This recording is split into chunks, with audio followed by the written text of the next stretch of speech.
Teams do improve as the series goes on. You will see some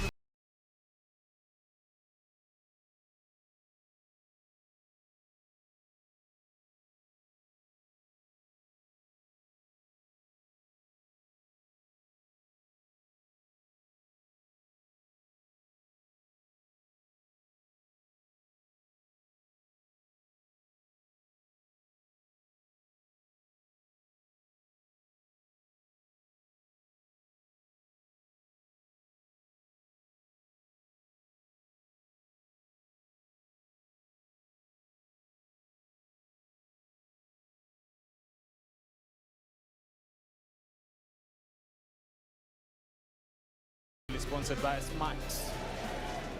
Hawa ni Wanyore Smart, Oscar. Wanyore Smart kabisa. Haya basi, Javan Otieno with ball in hand, looking to kick us off. Receiving is none other than the Kenya Harlequins side. That's a high kickoff. It meets the required 10 meters. Bring him down! The required 10 meters. It's a scrum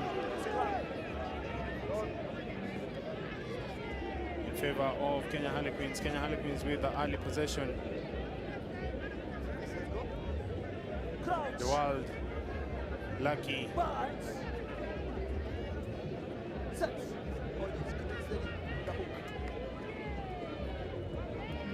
Lucky, Wainaina, Risho beats one, but has to square it out with Chris. Chris has to release, does so, going down the blind, insisting on that blind side. Kenya Harlequins strong on the attack, quickly recycled. Queens, remember, need to win this for them to top the pool. Yan Rembel Boya, and that is a line-out feed in favor of the Kenya Harlequins. Kenya Harlequins, as I was saying, need to win this. Nakuru also need to win this for them to top their pools and hope sides in the cup quarters. And as such, this is a very, very important game. Remember, this is the last session of the afternoon. Match day 1, the Sportpesa National 7th Circuit. Prinsloo 7th. Queens battling it out. Yan Lucky steps back against the green, taps, goes, I think the tackle. That was a good tackle. I think it was okay, that tackle. I think it was okay, right at the kick. Yes, it was a good tackle. I think it was Felix there who did a good, solid tackle there on Dewald. It was a good idea for Dewald to step back in, but he should have perhaps done the kick earlier. Good tackle there, solid tackle. Big man going low on a very diminutive figure of the Wild Human. Yeah, that's a good tackle there by Felix Okot. Excellent execution of the tackle there. Steady, Queens, Lucky. Wainaina shows, but he's well apprehended there by Cyprian Ombaso. Cyprian has to roll away. I think they lost the advantage there, so the referee has to call this one. Yeah. Yes, and the referee says no clear release. Risho quickly taps. Paul Musami goes, and that is try time. Kenya Harlequins. Kenya Harlequins call fast. Paul Musami emerging from that dust, rubble with the ball. Kenya Harlequins 5, Nakuru 0. That was really quick thinking there by Kenya Harlequins. Quick tap there on the penalty, not giving Nakuru time to get back. We've seen teams doing this when there's a penalty and Musami just patches over there for a try. Still had an extra man on the outside, but I think he was confident there, went low and hard, and gives Kenya Harlequins the lead here. Well, Kenya Harlequins in the lead. The attempted conversion is unsuccessful. Lucky missing that. Kenya Harlequins last weekend didn't really do what they did in terms of what they wanted to do in Mombasa. That is winning the Driftwood 7th. They did have some mistakes. As you see that kickoff mistake there by Dewald. And that was the difference last week. They look a bit urgent in this tournament. They're not playing too badly. Just a couple of decisions there. mistake they're making. But It's a big curry. sorry, Walter, but I think they have an opportunity here. They're leading the home team. They are leading the home team. Yes, Nakuru have to do something about this, Chris. Passes it out wide to the wing. And well apprehended into touch there. Kenya Harlequins defense They're playing quickly quickly taken. again. Yeah, they're playing quickly. I think they've recognized that they have to play quickly, Kenya Harlequins. And they're playing the right at the territorial player. I thought they would have kept that in hand. Mutami chooses to kick to the corner. But I think here, Harlequins seem to recognize that they want to play quickly and put the home team under pressure. And the fans are quiet. Well, the fans are quiet because they're anticipating something from the home side. However, they have to do whatever they need to do quickly so that, they can up the spirits, the crowd. The crowd feeds off what is happening They on do. the pitch. Yes, they do. And Kenya Harlequins are playing really hard press rugby. I'm really impressed with how much pressure they are putting. Maybe that's a strategy, Walter. Score against the home team, keep the crowd quiet, allows you to continue playing. Again, solid line speed there from Queens. Yes, that could be a ploy, take your opportunities, but also most importantly, make sure that the line speed is up on the defense, on the attacks faces. No, they have an overlap here, Nakuru, if they can get the pass goes slightly behind. And again, Queens are up there. Good lined up defense there, line speed defense there. And again, they get a turnover. This is really good defense rugby. This is sevens rugby without the ball. It's very easy to play with the ball. But when you don't have the ball, there's also some rugby being played when you don't have the ball. And Kenya Harlequins have displayed that here very well here. Some good line speed defense. Twice, you've seen that line speed defense from, I think it was Albert Alela. Twice pressing hard. That is Ramadan Masete. Is it? Yeah, that is Ramadan Masete on the wing. Oh, it's Ramadan Masete, yes, I beg your pardon. And he's got to the turnover there. Don't hold the hand on the hooker. Don't hold the hand on the hooker.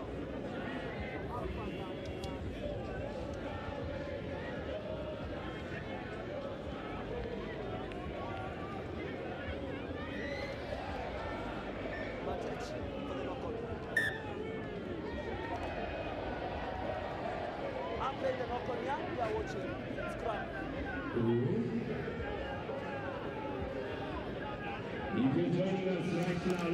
The crowd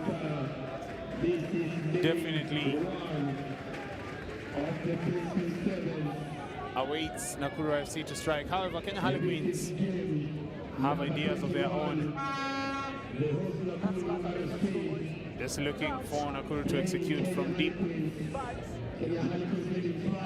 Cyprian Rombaso will be feeding that scrum.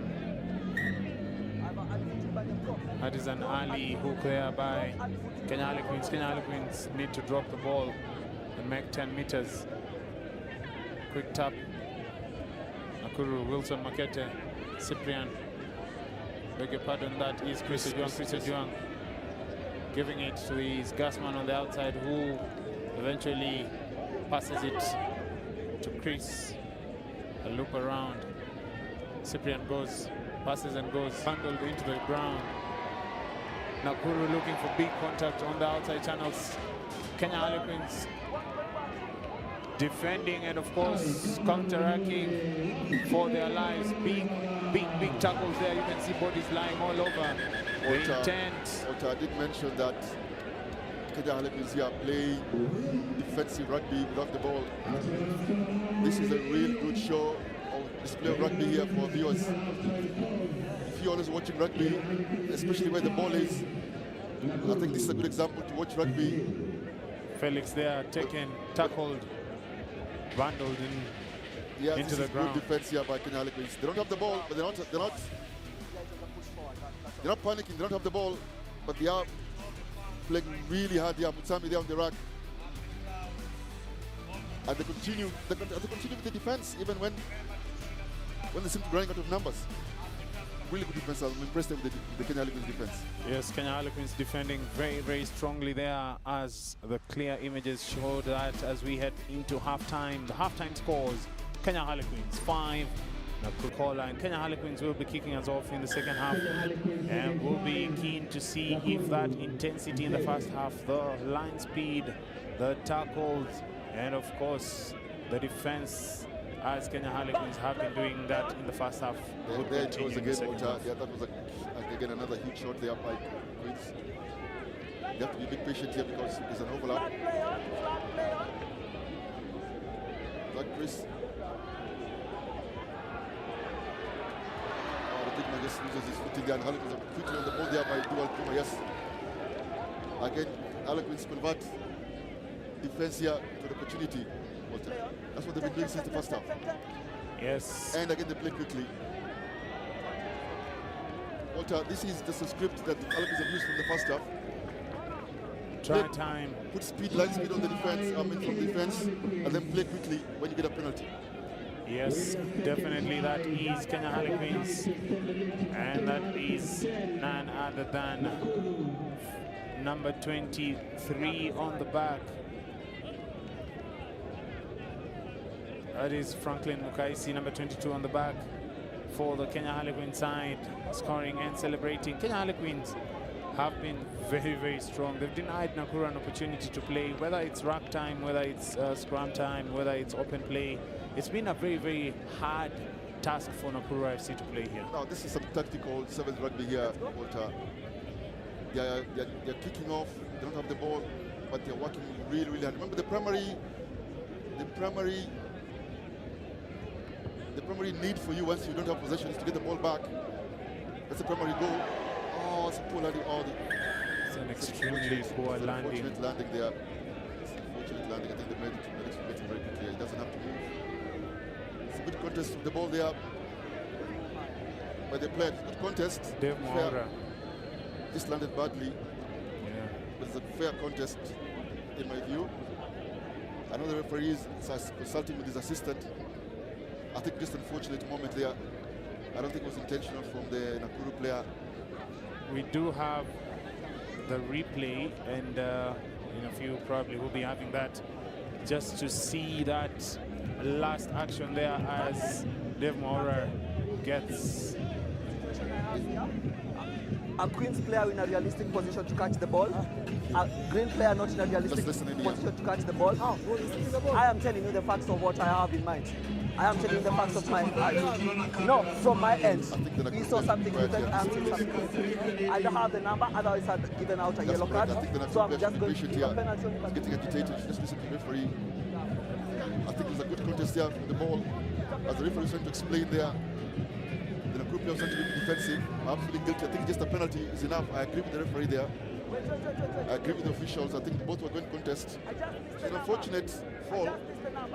To be fair, Walter, these players are conditioned. If you can hear the referee saying, I just missed the number. If I had the number, I would have given a yellow card. Well, it's very thin lines. The landing there would have easily earned a red card for that Nakuru player. Walter, we say when it's dangerous for the opponent or dangerous for the tackling player, whatever the player, the case, then of course the reaction from the referee is more punitive. Yes, it is punitive.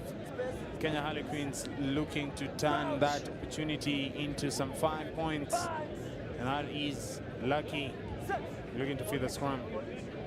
Yeah, it's only a penalty. The threshold there was just a penalty. Again, Diwal just gets it from the blind side. Felix tries to get him on, but it's a try from... Yeah, it is a try. Yes, having waited try time, Kenya Harlequins. That is a deadly, deadly strike there by Kenya Harlequins. Lucky Dewald, he goes over, created a 1v1 on the outside and executed it well there. You can see Joel Mboya just diving, just trying to get the ankles of Lucky, but Lucky toying with them and eventually grounding the ball. That is Nakuru trailing now with a 3-try deficit. Current scores, Kenya Harlequins 15, Nakuru 0. Walter, I don't mean to overburden our viewers here with what I'm calling some nice tactical play here, clever rugby, 7th here from Kenya Harlequins. Diwal did look up here and noticed that there's no one in the blind side and just quickly used the space there. And they're scoring tries simply by using just some smartness here as far as rugby is concerned. As you see, line break here by Nakuru. Banyore have to do something, and if that thing has to be done, it has to be done now. 3 minutes, 14 seconds on the clock. 3 converted tries would earn Nakuru something out of this. The first things first, Chris has a job on the outside. Javan, Utieno, Javan steps back in. Javan is quick. Javan is fast. Javan is tricky to handle. That is a try for Nakuru. Walter, last weekend I was very, very impressed by Christian Ntuang. And if I'm not mistaken, he didn't make part of the team of the tournament. Christian has made very well last week. And he did one of that try. And you see the conversion here. Game on. 7 points. Nakuru. And the clawback. The scores here, Nakuru. As you see a replay of that try. Yes, Nakuru scoring their first try, looking to score next again, hoping to get the second, having gotten the first. A high hanging wristed there, tapped backwards. What you'd expect Felix with his height to do or to be able to do. He's successful at that, and the ball is fashioned back. Referee tells Kenya Harlequins to release. Nakuru, Felix tackled. They need a scrum off. They get a scrum off. Cyprian Mbaso passes the ball to Chris Ojuang. Chris will be needed to carry his side forward. Kenya Harlequins know the threat he poses. Nakuru back the open side. Victor Matiko. Felix is needed to run. Oh, that is Javan once again against Dewal. This time round accepting and taking the tackle. That's a high tackle there. That's a dangerous tackle there. That could easily be a dangerous tackle, and that's a penalty try if the referees see fit. But what an attack there by Nakuru RFC, who definitely had to score next. 1 minute, 13 seconds on the clock remains. However, Javan Otieno in some dire strains there. Okay, Walter, this is a very interesting moment here with our just about momentum and 15 seconds to go. What happens here, the contact with the head, the threshold here, if there's no mitigation, this could be a red card. If there's contact with the head and the referee or the officials think that was dangerous, there is a bit of reaction there. Looks a bit theatric from the Nakuru player. If the contact with the head referee says the threshold, there's no mitigation, that could be a red card. But I think it's just a penalty. Yes, it's just a penalty, because I was concerned there that because the player was falling down, that's the mitigation. The player was falling down, and the tackle was coming across, the player was falling down. Because if that was a penalty try, Walter, it meant at least a yellow card, and it could have been 14, 15 of the minute to go. But Nakuru still have...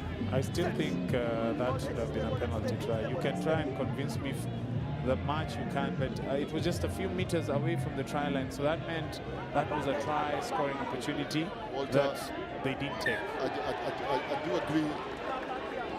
They've now passed it forward. No, they still have a penalty. But the time is also running away, so... Yeah, they still have a penalty. If they score this now, they don't have to convert. Just have to score and then go back to the kickoff. Let's score quickly here. The crowd is pumping up. Yes, Felix goes to the try. Just need to score there. 20 seconds to score this try. Offside. Offside advantage.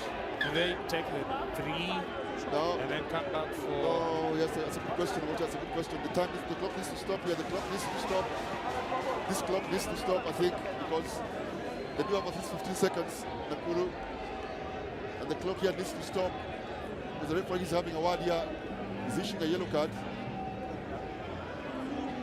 What would be the decision here? I think that clock is at least 15, 17 seconds for Nakuru. Okay. Number 20, I have to say you all for throwing the ball outside. So I think we had that from the referee's mic there, that it's a penalty here. You can't throw the ball outside nevertheless. Number 20, Mr. Albert Alela being asked to leave. I think Nakuru had 20 seconds here on the clock. If you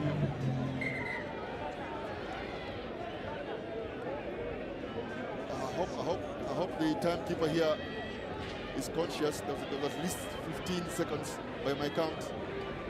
Nakuru pulled a scrum, so the clock is on. That means time goes even if the score, the buzzer goes. I would have asked them perhaps to scratch that one. You know what the teams do? Teams call scrums with penalties, but on this one I would have asked Nakuru to perhaps take a quick tap and score before the buzzer goes, because I'm suspecting here, if it's time on, oh, there goes the buzzer. Oh no. Oh my goodness. Some awareness here that will be required by Nakuru. It's a half penalty. They do score the try, Walter, but unfortunately because the buzzer had gone, they can't get a kick-off. Unfortunately, they scored the try after the buzzer, unless the referee says that this clock is a time for kick-off. I doubt that, Walter. I did say there was at least 50 seconds. That penalty, in my view, Nakuru should have scratched back over the time before the buzzer goes. Then they would have an opportunity to do a kick-off. But unfortunately, just that tactical awareness. They are complaining here, but I think they should have made the decision earlier to perhaps take a penalty. Yes.